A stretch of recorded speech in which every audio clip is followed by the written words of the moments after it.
Bonjour et bienvenue pour la quotidienne condensée du numérique, l'essentiel de l'actu-tech en quelques minutes. Aujourd'hui c'est un jour spécial puisque nous avons remis et révélé le palmarès des étoiles numériques. C'est notre petit Oscar à nous dont je vous parlais.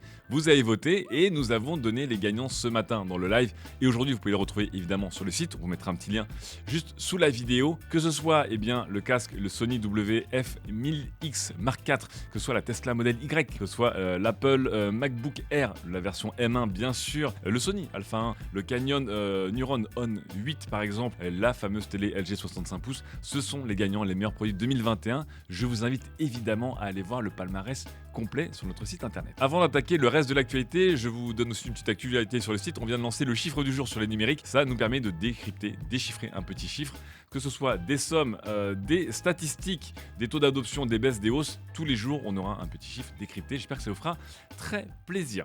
Passons maintenant au Super Bowl où il y a eu beaucoup de chiffres, c'est-à-dire des pubs qui ont coûté très cher. Et cette année, le Super Bowl était une fois de plus sous le signe de la technologie.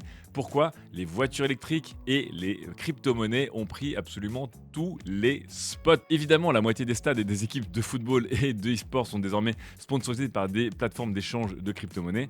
Mais il y avait évidemment beaucoup de spots, dont évidemment celui de Coinbase, la plateforme qui est d'ailleurs tombée ensuite vu les demandes. Nous avons également eu beaucoup de publicité pour le métaverse, pour crypto.com et ensuite évidemment beaucoup de publicité pour des voitures électriques puisque c'est aussi l'autre grande guerre technologique du moment. General Motors, BMW avec Arnold Schwarzenegger tout simplement, un petit robot de type Aibo qui était la star de la pub Kia, Polestar qui est venu taquiner Volkswagen et Tesla, bien sûr Chevrolet était là avec son nouveau pick-up, Toyota était également là avec au hasard des pick-up, Nissan était là avec sa future gamme de voitures de sport Z et Porsche a fait une petite OPSP avec évidemment Tom Cruise pour Top Gun Maverick. Il restait enfin une pub qui a beaucoup fait discuter, c'était la pub de Salesforce qui a décidé de se la jouer green en attaquant un peu les milliardaires qui vont en ce moment dans l'espace et qui s'envoient un petit peu en l'air, je vais en reparler dans quelques instants.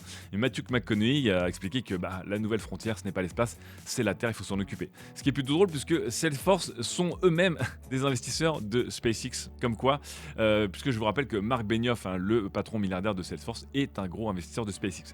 SpaceX, on va en reparler tout de suite, puisque justement, il y a eu beaucoup d'annonces du côté de la marque de chez Elon Musk. La première, c'est que évidemment, ils vont envoyer un méga vaisseau dans l'espace, le Starship, avec des nouveaux moteurs Raptor encore plus puissants, un nouveau lanceur, bref, de nouveaux systèmes pour rapatrier justement les lanceurs. On va passer à la vitesse supérieure du côté de SpaceX et d'Elon Musk. Et d'ailleurs, embarqué là-dedans peut-être, il y aura encore d'autres astronautes civils, puisque Jared Isaacman, qui est l'un des premiers à être allé dans l'espace, un milliardaire, vient d'annoncer 3 nouvelles missions spatiales à titre privé et civil sous le nom de code Polaris. La première s'appellera Polaris Down et ça permettra d'envoyer des gens qui ont beaucoup de chance ou beaucoup d'argent dans l'espace et surtout à l'extérieur pour la première fois des fusées et des navettes spatiales. On va toujours plus loin quand on a les moyens. On va rester chez Tesla et chez Elon Musk avec du coup des affaires, on va redescendre sur Terre, beaucoup moins drôles. Un premier, un procès de l'État de la Californie pour maltraitance et pour racisme avéré dans plusieurs cas dans des usines de Tesla. Il y avait déjà eu des plaintes individuelles qui avaient été déposées par des employés. Ici, c'est une plainte collective et qui va être portée. Tesla qui a déjà publié un communiqué pour expliquer que ce sont évidemment des accusations non fondées, mais on parle de beaucoup de blagues racistes et coloniales à l'encontre de certains employés de la boîte dont je vous laisse deviner la couleur de carnation.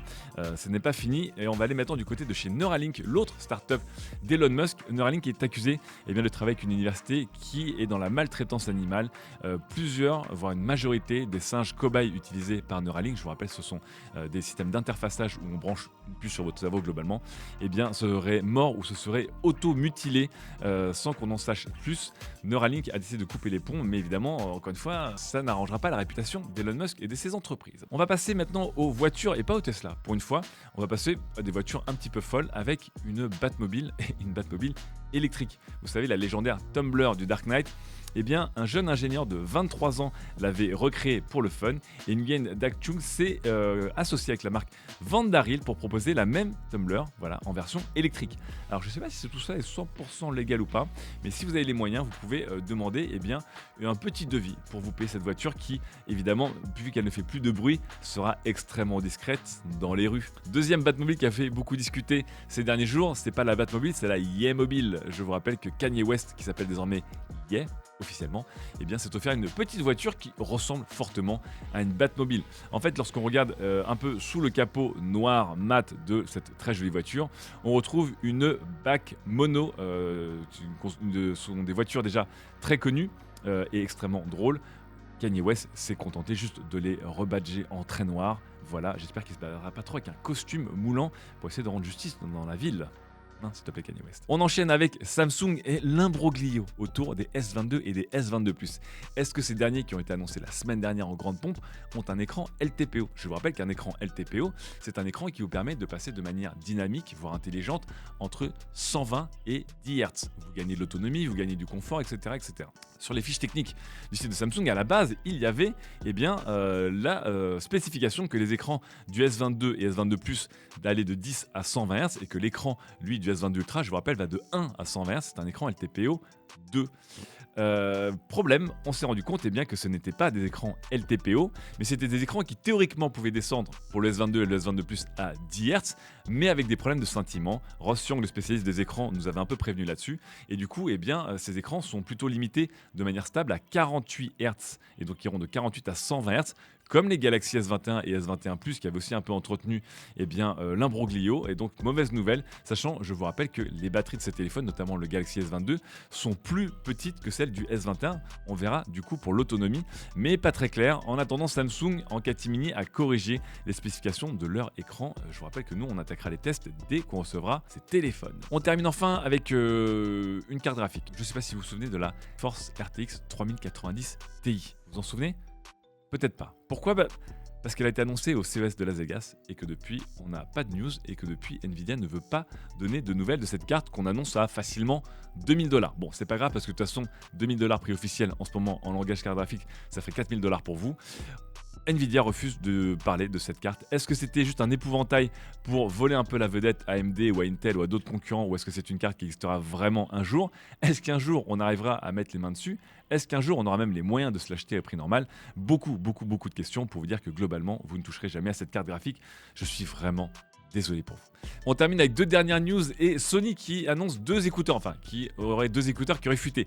Les premiers ont un design extrêmement étrange, mais selon WinFuture, cette sorte de bague un peu ouverte ne nous permettra pas de mettre des piercings de skater. Non, ça permettrait de mieux entendre le bruit environnant lorsque vous n'utilisez pas la réduction de bruit active. On a hâte de voir en tout cas ces doubles écouteurs dans vos oreilles et voir ce que ça donne. De manière beaucoup plus attendue mais très excitante aussi, on attend évidemment le roi des rois. Je vous rappelle que le Sony WF-1000X, le Mark IV, est notre casque de l'année.